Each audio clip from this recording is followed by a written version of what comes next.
Lilibet is my pride. Margaret is my joy. This simple yet profoundly revealing observation, famously attributed to King George VI, was more than just a father's fond assessment. It was a prophecy that perfectly captured the fundamental, defining contrast between his two daughters, a dichotomy that would echo for decades. Pride, a word of weight and solemn admiration, was reserved for Lilibet, the future Queen Elizabeth II. She was the elder, the heir, a child who embodied duty, responsibility, and the unbending continuity of the crown. She was the one who would preserve the institution. But joy, a word of pure delight and dazzling sparkle, was for Margaret, the younger sister. She was the dazzling, charismatic, and mischievous child who lit up the king's life. This quote foretold a life where one sister was destined for the stability of the throne and the other for the volatility of the spotlight. How then did the king's cherished joy, the very personification of royal glamour, spiral into becoming the monarchy's greatest challenge? This is a story of glamour, duty, and heartbreaking choices, and we are going to explore every single facet of it. If you believe these complex historical narratives deserve to be told in detail, please support our channel by taking a brief moment to click the like button, as it genuinely and significantly helps us with the algorithm. And to ensure you don't miss our future deep dives into the figures who shaped or defied history, please make sure to subscribe and ring that notification bell. Finally, if you know someone who would be fascinated by this epic royal story, please feel free to share this video with them. In their idyllic early childhood, before the shadow of the crown fell, the York family, a minor royal branch, was the picture of domestic bliss. We four, living in a comfortable townhouse at 145 Piccadilly rather than a grand, imposing palace, they were shielded from the harshest realities of their future. Within this intimate, private world, Princess Margaret Rose, the younger sister, was undeniably the star. She was relentlessly charming, precociously witty, and possessed a captivating theatrical aura. While Elizabeth was quiet, reserved, and dutiful, Margaret was a miniature dynamo of pure charisma. She was the one who would sing, dance, and perform elaborate skits for guests, demanding and effortlessly receiving the undivided attention of every room. She was, in short, the dazzling, adored jewel of the family. The contrast between the two sisters, even in their earliest childhood, was stark, as noted by their governess, Marion Crawfey Crawford. While Elizabeth, even at a remarkably young age, was meticulously serious and organized, famously lining up her toy horses with precision and keeping her shoes in perfect military order, Margaret was the brilliant, artistic, and emotionally volatile performer. She was creative, impulsive, and lived for the applause. She was the undeniable center of attention, and most critically, she was deeply and openly favored by her father, the king. He indulged her whims, laughed at her jokes, and seemed to find in her vibrant, rebellious spirit a reflection of the more carefree life he himself had been denied. This open favoritism shaped Margaret's entire sense of self. It taught her a powerful and ultimately dangerous lesson: that she could win over the world with charm and wit alone. How does a 10-year-old girl's perfect, privileged, and utterly predictable life shatter in a single catastrophic moment? For Princess Margaret, that moment was the 1936 abdication crisis. Her world had been one of protected, minor royalty, lived in that comfortable townhouse at 145 Piccadilly. It was a life of ponies, governesses, and the warm, insular love of her family, the unit her father famously called "We Four." The crisis, which began with the death of her grandfather, King George V, and the accession of her glamorous uncle, was an incomprehensible earthquake that ripped this perfect world apart. It didn't just change her address, it fundamentally altered her entire destiny overnight. Her childhood was, in effect, over. Her beloved Uncle David, who ascended the throne as King Edward VIII, was the glamorous, modern, movie star face of the monarchy, and Margaret adored him. But his reign lasted less than a year, a brief, chaotic footnote. He chose his love for Vala Simpson, an American twice-divorced woman deemed unacceptable by the establishment over his sacred duty as king. This was not a romantic fairy tale to the family. It was a constitutional catastrophe. This singular, selfish decision forced her shy, stammering father, Albert, Duke of York, onto the throne he never wanted and was terrified of. He became King George VI, and Margaret's idyllic private life was over. She famously and heartbreakingly said to her sister upon realizing the full implications, "Does that mean you're going to be queen?" Poor you. This event, the abdication, changed absolutely everything. Her family was torn from their comfortable home and moved into the cold, drafty, museum-like expanse of Buckingham Palace. Her sister Lilibet was no longer just her playmate. She was now the heir presumptive, her life instantly and formally dedicated to the solemn, relentless preparations for queendom. And Margaret, by extension, received a new, devastating, and lifelong identity. She was now the spare, her entire life, which had been defined by the joy she brought. And the attention she commanded was now redefined by what she was not. She was not the heir. She was second in line, a backup, her constitutional purpose fulfilled merely by existing. It was a life sentence of being defined only in relation to her sister's destiny, while Britain, shattered and bankrupted by the Second World War, recovered in a fog of gray austerity, rationing, and grim rebuilding, one royal figure provided a desperately needed burst of vivid color. The war was over, but its grim cost lingered. The public, weary of sacrifice, of make-do and mend, was desperate for glamour, youth, and a return to joy. Princess Margaret, now a stunningly beautiful young woman, stepped perfectly and eagerly into that void. She became the living symbol of a new, optimistic, forward-looking generation. The embodiment of post-war hope and a return to high fashion and fun. The press, and by extension the public, became utterly besotted with her. Coming of age in the late 1940s and early 1950s, she blossomed into a global-style icon, the first of the modern era. She was the absolute antithesis of austere Britain. She passionately embraced Christian Dior's extravagant new look, a fashion that was itself a rebellion against wartime fabric rationing with its tiny wasp waists and voluminous indulgent skirts.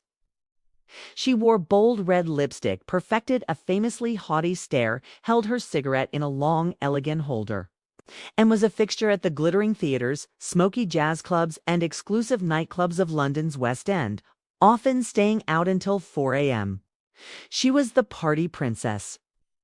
She was, without any question, Britain's glamorous it girl, the most photographed and talked about woman in the world, second only, perhaps, to her sister, the new queen. She brought a dangerous, intoxicating charge of Hollywood sparkle and modern celebrity to a monarchy that was, by its very nature, often perceived as remote, stuffy, old-fashioned, and overwhelmingly dull. This was, for a time, a perfectly symbiotic relationship. The monarchy desperately needed this injection of glamour, modernity, and public fascination to stay relevant. Margaret, in turn, thrived on the attention, finally stepping onto the world stage as the star she had always been raised to be. She was just 22 years old at the absolute breathtaking peak of her beauty, fame, and public adoration. He was 38, a mature, handsome, and reassuringly stable presence. Group Captain Peter Townsend was not just any courtier. He was a decorated Battle of Britain fighter pilot, a genuine war hero.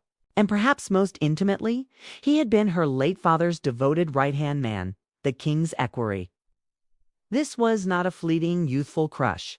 It was a deep, passionate, and earth-shattering love that had grown from shared grief and mutual respect. But in the rigid, unbending, and morally austere world of 1950s British royalty, it was also, from the very first moment, an impossible, forbidden love. It was a romance destined to collide with the very institution, the church, the state, and the crown that defined her entire existence. Group Captain Peter Townsend was not a stranger to the family. He was, in many ways, practically a member of it. As the king's equerry, he had been a constant, trusted, and deeply respected presence throughout Margaret's adolescence, a stable, kind, fatherly figure in the royal household. When King George VI died suddenly and tragically in 1952, both Margaret and Townsend were left utterly devastated, united in their profound grief. Their shared profound mourning for the man they both loved blossomed in the quiet, cloistered environment of Clarence House into a secret, desperate, and forbidden romance. He was, in that moment of loss, everything she needed: handsome, brave, kind, and a living, tangible link to her adored, lost father. He was, by any normal, rational measure, the perfect suitor. He was a war hero, impeccably mannered, loyal to the crown, and deeply kind. But in the 1950s, for a woman who was second in line to the throne, Peter Townsend had one unforgivable, catastrophic, and insurmountable flaw. He was a divorced man. This was not a minor social inconvenience. This was a constitutional crisis. Her sister, Queen Elizabeth II, was also Supreme Governor of the Church of England, an institution that strictly forbade the remarriage of divorced persons in church.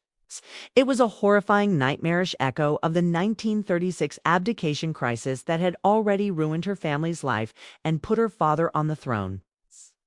The romance, though deeply felt and intensely passionate, had been conducted with absolute discretion. It was a secret kept within the palace walls, unknown to the public and the press. But one tiny, almost imperceptible gesture, a simple, reflexive act of domestic affection lasting less than 1 second, would detonate the entire affair, exposing the biggest royal scandal in decades and putting the new queen in an impossible position. It was a moment that proved, with devastating clarity, how in a royal life, there is no such thing as a private moment, not even for a heartbeat. The date was June 2nd, 1953, the day of Queen Elizabeth's coronation. The entire world's media was assembled, broadcasting the ancient solemn ceremony live to a global audience for the very first time. As the royal family waited in the rainy weather outside Westminster Abbey for their carriages, with cameras still rolling, Princess Margaret was seen talking with Peter Townsend. In a moment of unguarded, intimate affection, a simple reflex, she tenderly reached over and brushed a piece of fluff from the lapel of his uniform. It was not the gesture of a princess to a courtier. It was the gesture of a lover, of a wife. It was a gesture of such obvious and comfortable, intimate affection that no one who saw it could possibly mistake its meaning. The secret was out.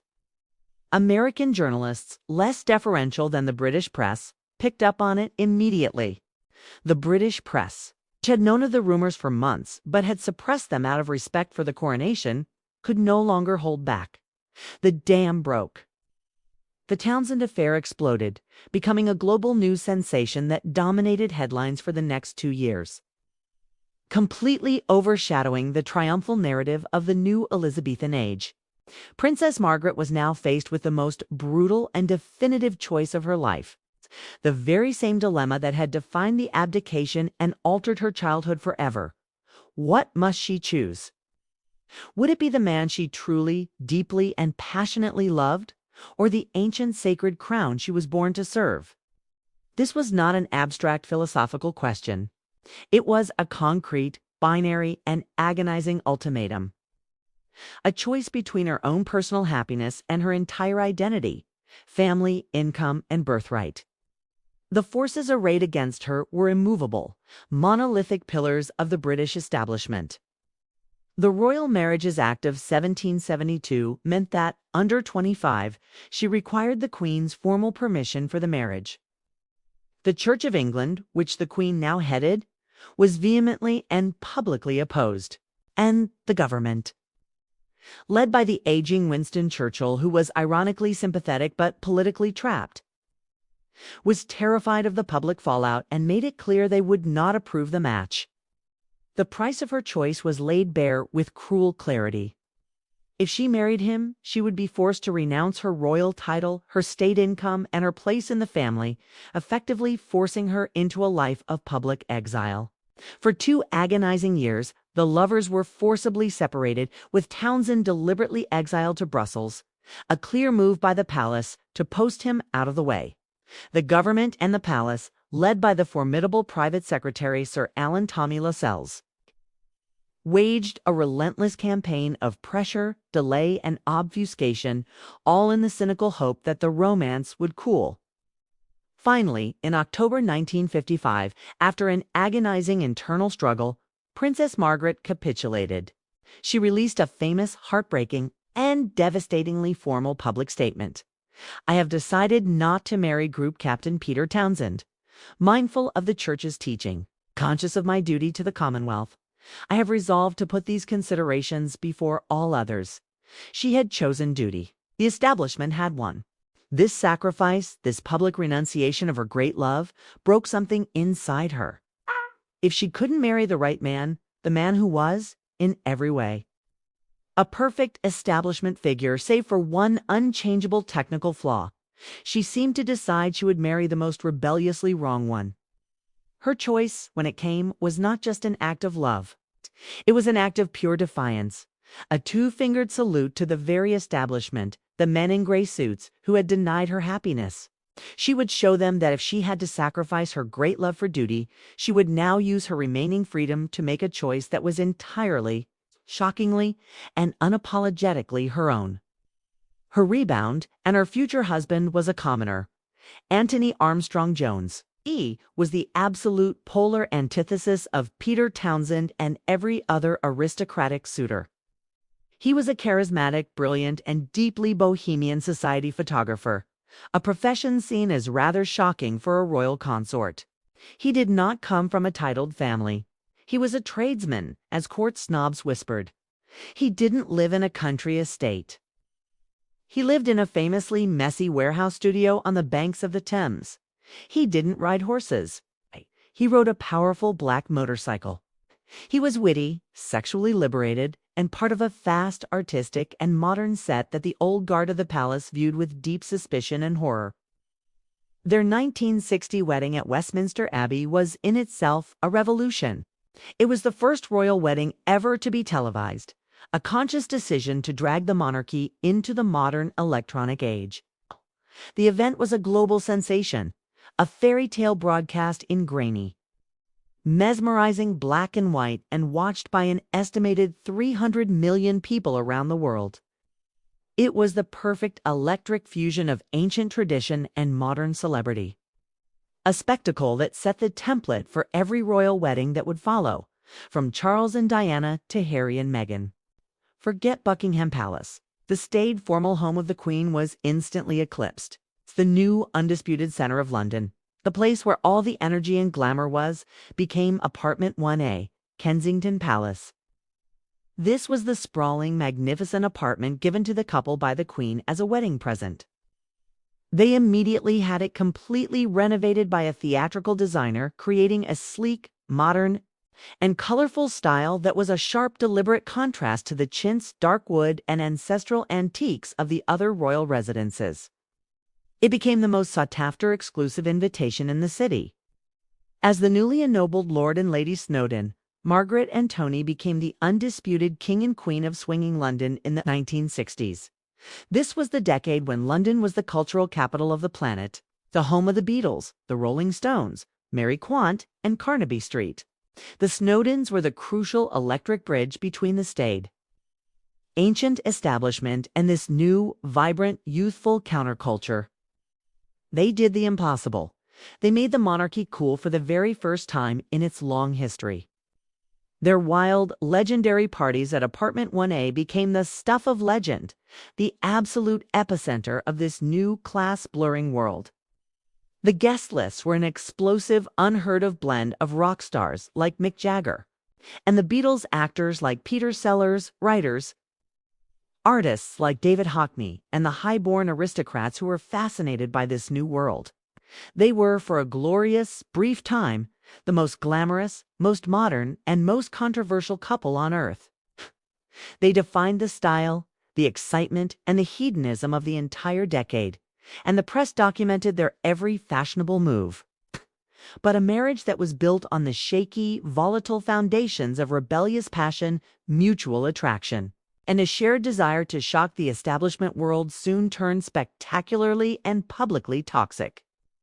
The very qualities that had drawn them together, their artistic volatility, their sharp intellects, their powerful, demanding personalities, and their need to be the center of attention were the exact same qualities that would inevitably clash, creating a domestic battlefield. There simply wasn't enough oxygen in the room for two such egos. The blistering passion that had defined their courtship soured into a bitter, competitive, and deeply cruel rivalry, with each partner determined to wound the other. The Kensington Palace set, the glamorous artistic circle of friends that surrounded them, became unwilling and often horrified, witnesses to the couple's legendary public arguments. Both Margaret and Tony were armed with incredibly sharp, cutting wits, and they used them on each other as weapons, aiming to draw blood. They would trade vicious, deeply personal, and shockingly witty insults at dinner parties, each trying to humiliate the other in front of their friends. Tony became infamous for leaving small, cruel hate notes for his wife, such as one found in her glove drawer that simply read, "I hate you," or another that listed 24 reasons why I hate you. Soon, the psychological warfare was not enough. As the glamour of their union faded and the bitterness set in, rumors of infidelity began to swirl around both sides. The two volatile, artistic, and highly sexual personalities clashed, each seeking validation and a way to wound the other outside the marriage. The relationship broke down into a series of affairs. Tony was linked to numerous women, and it was long rumored, men as well, traveling for his photography work for long stretches. Margaret, meanwhile, increasingly lonely, isolated, and feeling abandoned, began to seek affection elsewhere, setting the stage for the final explosive scandal that would end their relationship for good. Where does a princess trapped in a toxic, loveless marriage, trapped by the relentless judgmental lenses of the press, and trapped by the very institution she represents, go to escape? For Margaret, the answer was not another royal palace. It was an exclusive, private, sun-drenched island in the Caribbean. She needed a sanctuary, a place far removed from the judgments of the British press and the cold, disapproving stares of the royal court. This escape, this paradise she helped build, she believed, would be her salvation. Her life on the island of Moustique, a private enclave in the Grenadines, was her true bohemian paradise. The island was owned by her eccentric and flamboyant friend, the aristocrat Colin Tennant, Lord Glenconner, who had given her a 10-acre plot of land as a lavish wedding present. There, she built her dream villa, Les Jolies Eaux, the beautiful waters. This was her true home, the one place on earth she could be herself, away from every royal restriction. It was a world of colorful caftairs, bare feet, strong cocktails starting at noon, and endless, languid parties, a hedonistic haven for her and her chosen set. Here, on this private, sun-drenched island, she was finally completely free. She was free from the oppressive, suffocating weight of royal protocol. Free, or so she thought, from the long lenses of the paparazzi, and free from the daily, grinding judgment of her failed marriage and the disapproving British public. On Moustique, surrounded by her small, loyal set of friends and celebrity neighbors like Mick Jagger, who was a regular, she could finally breathe. She'd smoke, she could drink, she could swim, and she could love, all without the title of Her Royal Highness dictating her every move. But this paradise, this perfect, beautiful escape, became her new prison. The very freedom she cherished on Moustique would be the source of the scandal that's, in the eyes of the public, truly broke the post-war monarchy's carefully crafted image of moral duty and stability. The sanctuary was, in fact, a trap, and the explosion, when it came, far more devastating and personally damaging than the sympathetic Townsend affair had ever been. In 1976, a set of grainy paparazzi photos, taken with a powerful long lens from a neighboring island, exploded across the front pages of the world's tabloids. The photos were blurry, but the subjects were unmistakable. Princess Margaret, then 45 and still a married woman, on the beach in a swimsuit alongside Roddy Llewellyn, a 28-year-old British landscaper. The age gap and the stark class difference were a toxic, explosive combination for the tabloids.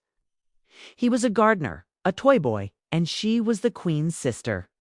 The public backlash in the economically struggling Strykreden and deeply cynical Britain of the mid-1970s was immediate and brutal.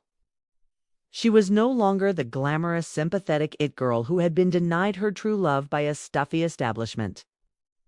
She was now in the eyes of the press and many in Parliament. A cradle snatcher, a parasite living a life of decadent luxury off the public purse while vacationing with her young lover, while ordinary people struggled to pay their bills. She was, in short, profound and costly embarrassment to the crown. The Roddy Llewellyn scandal was the final humiliating nail in the coffin of her marriage to Lord Snowdon. The relationship had been dead in all but name for years. But this public scandal made their quiet, civilized separation impossible to maintain. The palace, which had tolerated their discreet private arrangement, could not tolerate this level of public humiliation and the resulting political furor. It forced their hand, demanding a formal public resolution to the Margaret problem once and for all. The scandal forced a public separation, and ultimately, in 1978, the first major royal divorce in 400 years. Since the tumultuous reign of King Henry VIII, this was a seismic, earth-shattering event for the modern monarchy. It shattered the sacred fairy tale illusion of happily ever after that the royal family was meant to represent.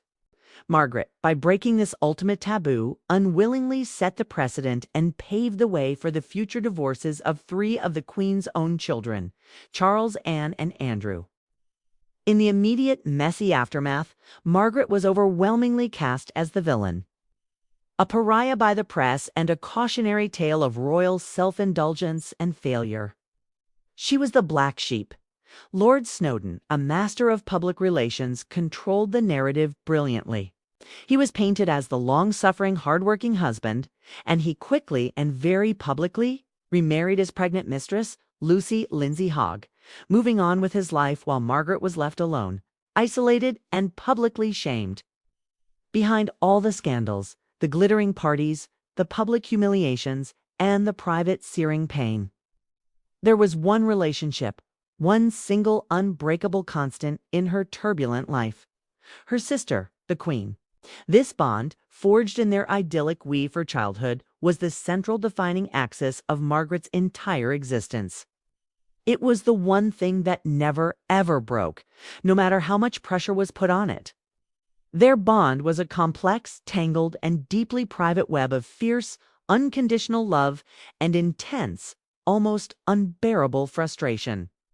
Margaret was the only person on earth who could call the sovereign Lilibet, and she had a direct red telephone line to her sister at Buckingham Palace. The Queen, for her part, admired Margaret's wit, her artistic flair, and her rebellious spirit, often living vicariously through her. Margaret, for all her rebellion, was fiercely, almost violently loyal to the Queen as a person and as an institution. But in this deep and abiding love was the central, devastating paradox of her life. She was utterly loyal to her sister, the person, but she was also tragically, financially, and constitutionally dependent on the very person who represented the duty that had trapped her. The Queen was both her savior and, as the head of the institution, her jailer. She was the sister who had, ultimately, been forced to sanction the denial of her one true love, Peter Townsend, a wound that never truly healed. A life lived at such a full-throttle pace, a life of glamorous chain-smoking. Hard-drinking defiance always has a heavy price. The glamour of the 1960s and 70s, fueled by endless cigarettes. She reportedly smoked up 260 a day for decades, and steady glasses of famous grouse whiskey. It had been a decades-long sustained assault on her body. That bill, as it always does, finally came due in the most brutal and public way. Her health, which had been fragile for years, began to catastrophically collapse in the 1980s and 1990s. The cigarettes were the first to be called to account. She had been a heavy smoker since her teenage years. It led to a series of respiratory illnesses and, in 1985, a terrifying operation to remove a small, thankfully benign part of her lung. This was the first major warning, a warning she largely ignored. The true, final, and tragic decline began with a scalding accident in her beloved Moustique in 1998, with her circulation already impaired by years of smoking and vascular disease. She accidentally scalded her feet in a bath of excessively hot water, causing severe third-degree burns. This accident, combined with her other ailments, effectively crippled her, confining her to a wheelchair. This devastating loss of mobility was then followed by a series of debilitating strokes which stole her vision. Paralyzed parts of her body, and most tragically for her, silenced the witty, vibrant, and sparkling voice. The vibrant, dazzling star of the post-war world, the it girl who had defined an era, was gone. She was replaced in her final painful years by a frail, tiny woman confined to a wheelchair, her famously sparkling blue eyes hidden from the cameras behind a large, dark pair of glasses. She was a prisoner, not of the monarchy this time, but of her own shattered body, a deeply tragic and pitiful figure, a shadow of her former self. Her last public appearances, particularly at the Queen Mother's 101st birthday celebration, were utterly heartbreaking. Bundled in rugs against the cold, her face puffy and her body immobile. She was a tragic, heartbreaking shadow of the it girl who had once captivated the entire planet with her beauty, her wit, and her defiant, dangerous sparkle. The public, who had once adored her and then reviled her, now just felt a profound, collective, and sorrowful sense of pity. Princess Margaret died in her sleep on February 9, 2002, at the age of 71, after suffering a final massive stroke. Her death marked the beginning of a period of profound grief for the Queen. As her beloved mother, the Queen Mother, would die just a few weeks later, marking the end of an era.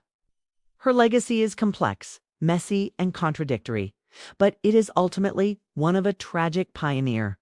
She was a thoroughly modern, passionate, artistic, and complex woman who was trapped by birth in an ancient, unbending institution. A vibrant personality born into precisely the wrong era. She was the first true royal rebel of the modern media age, and she paid the full, heavy, and deeply personal price for her transgressions. In doing so, she blazed a trail of scandal, public scrutiny, and private heartbreak that paradoxically made the very existence of future, more independent royal rebels from Diana, Princess of Wales, to Meghan, Duchess of Sussex, not only possible, but perhaps inevitable.